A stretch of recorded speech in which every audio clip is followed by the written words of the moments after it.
Hello students, आज इस video में हम करेंगे कक्षा 11 के पार्ट 3 के 1 अंक वाले महत्वपूर्ण प्रश्नोत्तर। और पाठ का नाम है 3 महाद्वीपों में फैला हुआ साम्राज्य, यानी कि एन एम्पायर अक्रॉस 3 कॉन्टिनेंट्स। तो इसके पार्ट 4 में हम जो है 10 महत्वपूर्ण सवाल लेने जा रहे हैं, जो कि हमने पार्ट 3 के डिस्क्रिप्शन में आपको दिए थे। इसी तरह से इस वीडियो के डिस्क्रिप्शन में भी आपको 10 और इम्पॉर्टेंट क्वेश्चन देंगे, जिनके आंसर जो है हम पार्ट 5 में देंगे। तो इस तरह से आपकी तैयारी पूरी कराने के लिए मैं जो है श्रृंखलाबद्ध तरीके से अभी जैसे 1 अंक वाले प्रश्न चल रहे हैं, फिर उसके बाद 3 अंक के प्रश्नों को भी इसमें कवर करेंगे। तो शुरू करते हैं वीडियो को। तो पहला प्रश्न है कि फ्रैंकसेन का क्या अर्थ है, यानी कि व्हाट वाज फ्रैंकसेन मीन। तो इसका जो आंसर है कि फ्रैंकसेन जो है ओलिबेनम का यूरोपीय नाम है, जो बोसवेलिया पेड़ की राल से बनाया जाता है और ये धूप, अगरबत्ती और इत्र बनाने में इस्तेमाल होता था।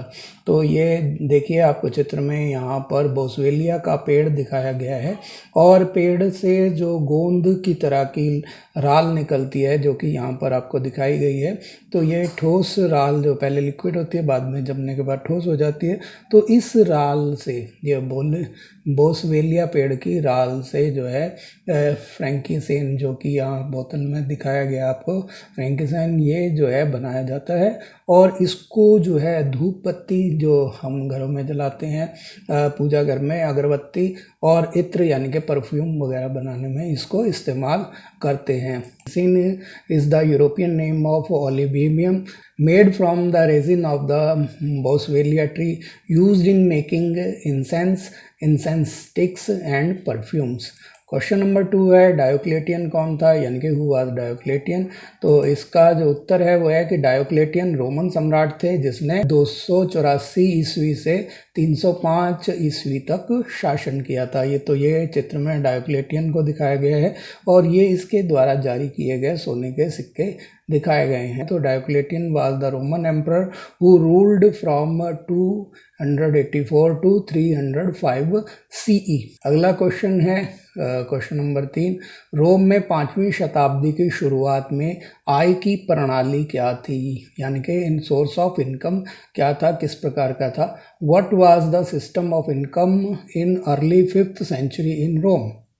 तो इसका उत्तर है कि रोमन अपनी संपत्तियों से प्रतिवर्ष 4000 पाउंड सोने के मूल्य के बराबर आय प्राप्त कर लेते थे।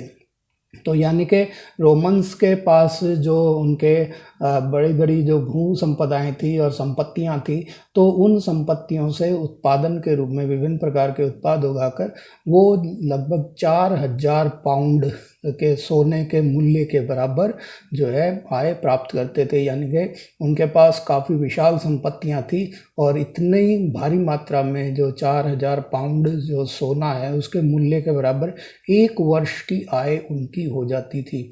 तो आप अंदाज़ा लगा सकते हैं कि 2.2 पाउंड से 1 किलोग्राम बनता है। तो इसका मतलब ये है कि 4000 पाउंड के मतलब हुआ कि आप ये लगाइए कि उनका लगभग 1600-1700 किलो सोने के बराबर मूल्य की आय उन्हें इन संपत्तियों से हो जाती थी। The Roman used to get an income equal to the value of 4000 pounds of gold per year from their properties. तो ये जो उनके एस्टेट्स थे, प्रॉपर्टीज़ थी, उनसे इतनी आय वो प्राप्त किया करते थे। तो इसका मतलब ये है कि आम रोमन व्यक्ति जो है, जिसके पास संपत्तियां थी, वो काफ़ी समृद्ध था।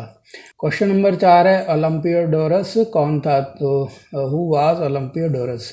तो इसका आंसर है कि ओलंपियोडोरस जो है वो एक लेखक था और इतिहासकार था। साथ ही साथ 5वीं शताब्दी की शुरुआत में वो एक राजदूत भी रहे थे। तो यहाँ चित्र में हमारे को ओलंपियोडोरस का चित्र दिखाया गया है, तो जो कि एक लेखक रहे हैं, इतिहासकार रहे हैं और साथ ही साथ उनमें प्रशासनिक योग्यता भी थी। तो उन्हें राजदूत के रूप में भी नियुक्त किया गया था 5वीं शताब्दी की शुरुआत में। Olympiodorus was a writer, a historian and an ambassador in the early 5th century। Question number 5 है 5वीं शताब्दी के उत्तरार्ध में सम्राट अनास्टेसियस ने क्या बनाया, यानी कि what did emperor Anastasius build in the last 5th century.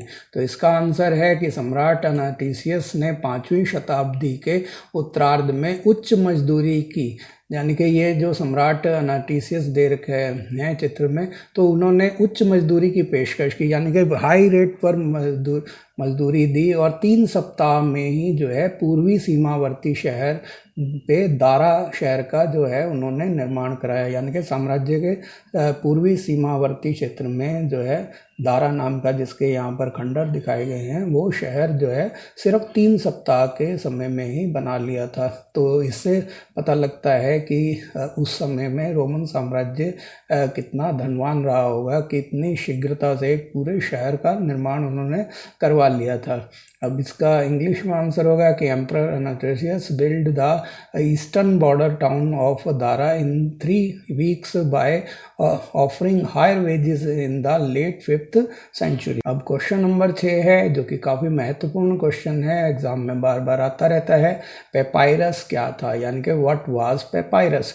तो इसका जो उत्तर है वो ये होगा कि पेपायरस एक ईख जैसा पौधा था जो कि मिस्र में नील नदी के किनारे नमी वाले क्षेत्रों में उगता था और इससे लेखन सामग्री जैसे कागज़ जो है वो बनाया जाता था। तो यहाँ चित्र में जो है पेपायरस से कागज़ बनाने के विधि हमने दिखाई है, हालांकि आपको ये बनाना नहीं है, लेकिन सिर्फ आपके दिमाग में पिक्चर क्लियर हो जाए और आपके लंबे समय तक आपको उत्तर याद रहे, इसीलिए मैं चित्रों के माध्यम से आपको समझाता हूँ। तो ये जो है पेपायरस का पौधा है, जैसा कि आपको बताया, ये गन्ने जैसा ईख जैसा दिखाई देता है। तो इसके को जो है काट कर और फिर इसकी टहनियों को इस तरह से छील कर इसके पतली पतली लेयर्स बनाई जाती हैं और फिर इस तरह से, जिस तरह से चटाई की तरह रख के जो है वर्टिकल और हॉरिजॉन्टल जो है इस तरह से रखने के बाद इनको फिर गीला किया जाता है और फिर इसको जो है प्रेस किया जाता है, अच्छे से पीटा जाता है ताकि ये एक दूसरे में समा जाएं और फिर जो है इनको इस तरह से पीटने के बाद ये कागज़ का रूप दे दिया जाता है। तो ये कागज़ के को जो है लेखन के लिए काम में लिया जाता था। यहाँ एक पांडुलिपि जो है इसी तरह के पेपायरस कागज़ पर बनी हुई दिखाई गई है। अब इसका इंग्लिश में आंसर देखते हैं। Papyrus was the reed like plant that grew in moist area of the banks of the Nile in Egypt and used to make stationery. Question number 7 है, रोमन इतिहास को जानने में लिखित स्रोतों का उपयोग किस लिए किया गया था, यानी कि what were the textual sources used for. तो इसका जो आंसर होगा कि शाब्दिक स्रोतों में समकालीनों द्वारा लिखी गई अवधि के इतिहास शामिल हैं और इन्हें आमतौर पर एनल्स कहा जाता है। तो ये जो है आपको एक एनल दिखाया गया है जो कि शब्द लिखे हुए शाब्दिक स्रोतों में है, जो कि समकालीन का मतलब होता है जो उस समय में जो लेखक थे उन्होंने इन शाब्दिक स्रोतों का जो है टेक्सचुअल सोर्सेज का उपयोग किया और उस समय का इतिहास लिखा और इस इतिहास को एनल्स कहा जाता है। आंसर इसका ये होगा कि literal sources includes chronicles of the period written by contemporaries. These were commonly called annals. Question number 8 है, रोमन साम्राज्य के 2 चरणों के नाम बताइए, यानी कि tell the name of 2 phases of the Roman empire. ये भी काफ़ी इंपॉर्टेंट क्वेश्चन है और ये अक्सर एग्जाम में पूछा जाता है। तो इसका उत्तर है कि रोमन साम्राज्य को मुख्यतः 2 चरणों में विभाजित किया जा सकता है, अर्थात जो नाम है उनके एक है कि प्रारंभिक साम्राज्य और दूसरा है परवर्ती साम्राज्य। आप डायरेक्ट 1 और 2 नंबर डाल के प्रारंभिक साम्राज्य और परवर्ती साम्राज्य भी लिख सकते हैं। तो इस तरह से जो है आपको यहाँ पर दिखाइए कि ये जो है एक हमने काल रेखा बनाई और इसके जो है जैसे यहाँ पर 27 BCE 27 BCE जो है, यानी कि ईसा के जन्म से 27 वर्ष पूर्व का काल जो है वो इसके अंदर जो है एक क्रिटिकल पॉइंट है, यानी कि यहाँ से जो है समय का विभाजन होता है, इसके 2 चरणों में बांटा जाता है।